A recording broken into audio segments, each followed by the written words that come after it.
Bonjour, chère apprenante et chers apprenants. Je suis ravi de vous retrouver encore une fois dans une nouvelle activité. Aujourd'hui, il s'agira de l'activité de langue. Toujours avec le module 3, le dernier jour d'un condamné.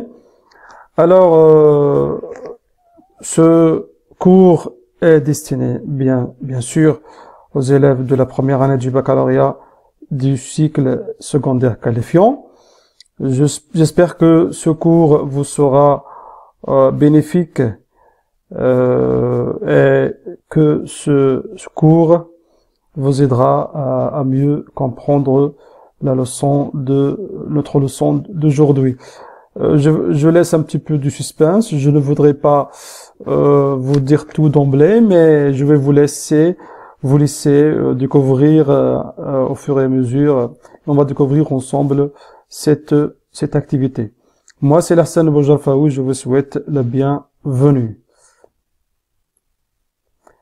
Nous allons lire ces phrases-là, mais avant cela, je vous demande de bien vouloir prendre vos cahiers de cours et vos stylos pour écrire ce cours au fur et à mesure. Et vous pouvez aussi arrêter la vidéo à chaque fois que vous voyez la nécessité pour écrire sur vos cahiers. Donc on va lire ces phrases-là. Paris outragé, Paris brisé, Paris martyrisé, mais Paris libéré. La phrase 2, je me meurs, je suis mort, je suis enterré. Phrase 3, les fifres, les hautbois, les tambours, les canons formaient une harmonie telle qu'il n'y en eut jamais en enfer.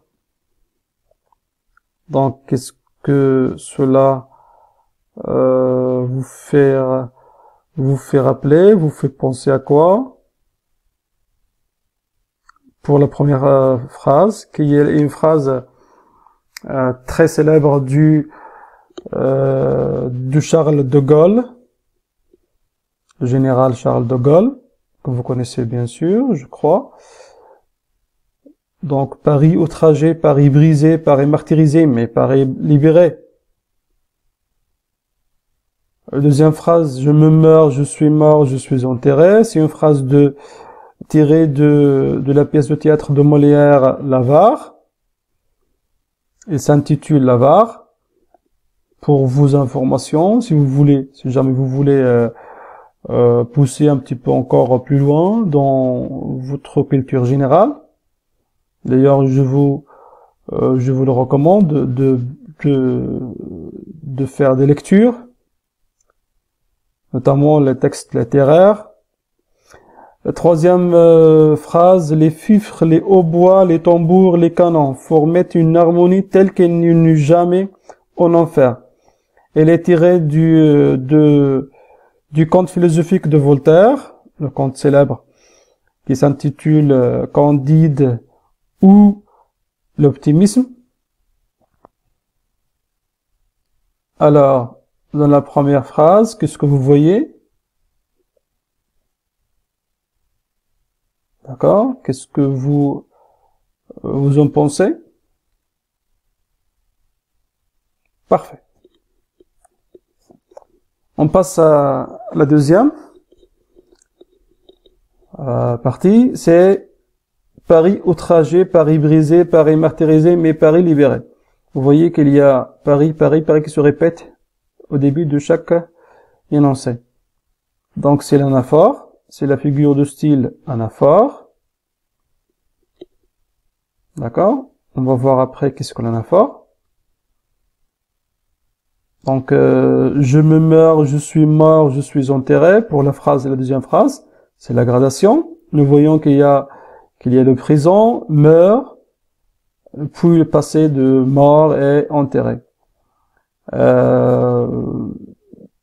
Il meurt, il est en train de mourir, il est mort, et enfin, il est enterré. Les fifres, les hautbois, les tambours, les canons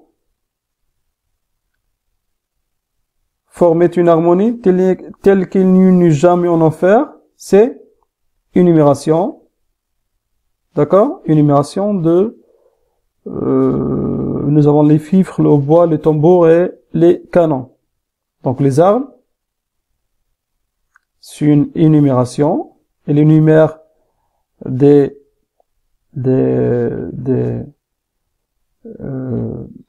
armes, bien sûr. Donc, comme je vous ai dit, chers apprenantes et chers apprenants, vous pouvez toujours arrêter la vidéo pour à chaque fois pour écrire cela sur vos cahiers de cours. Donc ici, nous avons 3 phrases, 3 figures de style, anaphore, gradation et énumération.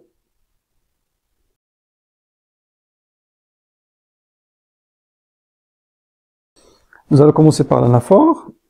Est une figure d'insistance qui consiste à répéter un même mot ou une expression au début d'une proposition d'un verbe, d'une phrase ou d'une strophe. Donc l'anaphore est une figure particulièrement courante en poésie, mais on la trouve dans tous les genres. Il y a des petits ponts épatants. D'accord? Il y a mon cœur qui bat pour toi. Il y a une femme triste sur la route. Donc c'est un exemple de plus de l'anaphore. Voyons qu'il y a le terme qui se répète. Il y a. Donc vous allez écrire cela aussi sur vos cahiers. Vous allez organiser vos cahiers bien pour que vous puissiez mieux comprendre ce cours. Comme je vous ai déjà dit, vous pouvez toujours à chaque fois arrêter la vidéo pour écrire. Donc la gradation. Une gradation est une succession ordonnée de termes, d'idées ou de sentiments. On parle de gradation ascendante lorsque les termes sont de plus en plus forts et de gradation ascendante, ou régressive, descendante ou régressive, lorsque les termes sont de plus en plus faibles. La gradation est une figure de l'amplification du discours. Un exemple, va, court, vole et ne venge. S'il y a une figure de style de la gradation ascendante, va, court, vole, une orange. Donc, ce qu'il faut retenir, c'est qu'il y a une gradation ascendante ou descendante. De quoi? D'une succession ordonnée de termes, d'idées ou de sentiments. Donc, vous allez écrire cela aussi. Et puis, nous passons à l'énumération. Une énumération consiste à détailler successivement les différentes parties d'un tout qu'on veut décrire. On parle d'inventaire lorsque l'énumération cherche à être exhaustive. Vous voyez qu'il y a une énumération, comme nous avons vu dans la 3e phrase. Donc nous arrivons à l'exercice d'application. Je vous ai choisi des phrases de l'incipit du premier chapitre des verbes, plutôt du roman à thèse de Victor Hugo, Le dernier jour d'un condamné, le roman au programme, bien sûr.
Alors, vous avez écrit, vous avez fait l'exercice, j'espère.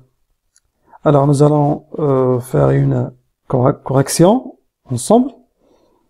Donc, nous avons dans la première phrase, voilà 5 semaines que j'habite avec cette pensée, toujours, d'accord, toujours, je vais mettre une couleur sur toujours, toujours, toujours, d'accord, toujours, toujours. Donc, de quelle phrase s'agit-il, de quelle figure de style s'agit-il ici? Nous voyons qu'il y a toujours qu'il y a toujours qui se répète à chaque fois devant chaque énoncé. Toujours seul avec elle, toujours glacé, toujours courbé. Donc c'est là. D'après vous, c'est là. Anaphore. N'est-ce pas? Vous êtes d'accord? Mais également, il y a la phrase, il y a aussi ici une autre figure de style. Laquelle? Voilà 5 semaines que j'habite avec cette pensée.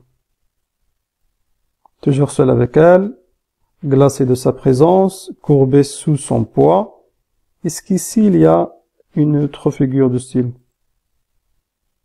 Donc est-ce qu'il y a une idée? Est-ce qu'il y a une pensée? Est-ce qu'il y a une pensée? Ici. Est-ce qu'une pensée, par exemple, peut être présente avec le condamné? Est-ce qu'il peut être seul avec elle? Est-ce qu'il peut sentir son poids? Donc c'est là. Personnification, n'est-ce pas? Vous êtes d'accord? D'accord. Donc ce sont des figures de style dans cet énoncé. Nous allons les marquer par notre couleur. Nous passons à l'autre phrase. Chaque jour, chaque heure, chaque minute avait son idée. Qu'est-ce que vous voyez ici? Chaque, qui se répète, n'est-ce pas? Chaque jour, chaque heure.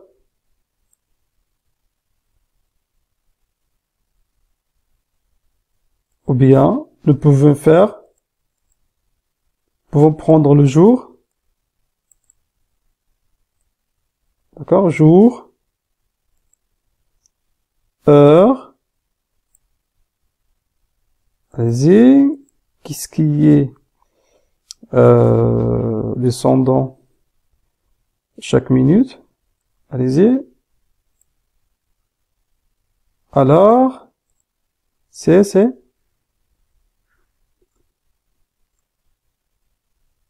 énumération, n'est-ce pas?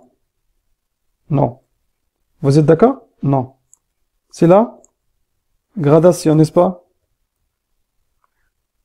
Parfait, c'est la gradation. C'est la gradation. C'est descendante, bien sûr. Donc nous allons le mentionner ici, descendante. Et pour la troisième phrase, pardon, 3 jours que toute cette fantasmagorie des juges, des témoins, des avocats, des procureurs du roi passaient et repassaient devant moi. Et la figure de style ici. Des juges, des témoins, des avocats, des procureurs du roi. Donc ici, c'est quelle phrase? C'est quelle Figure de style, chère apprenante et cher apprenant.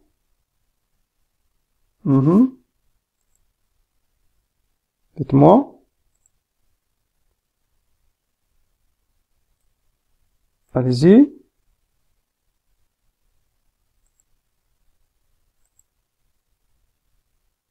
Banque du procureur.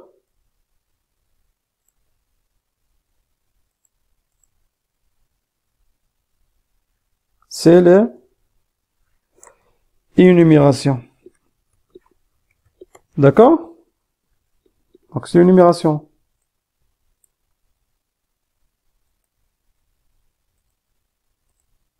Donc voilà.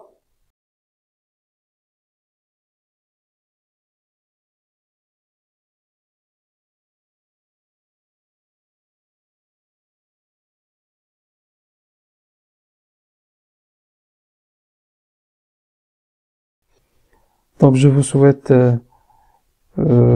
toutes et à tous bon courage dans vos études. Salut!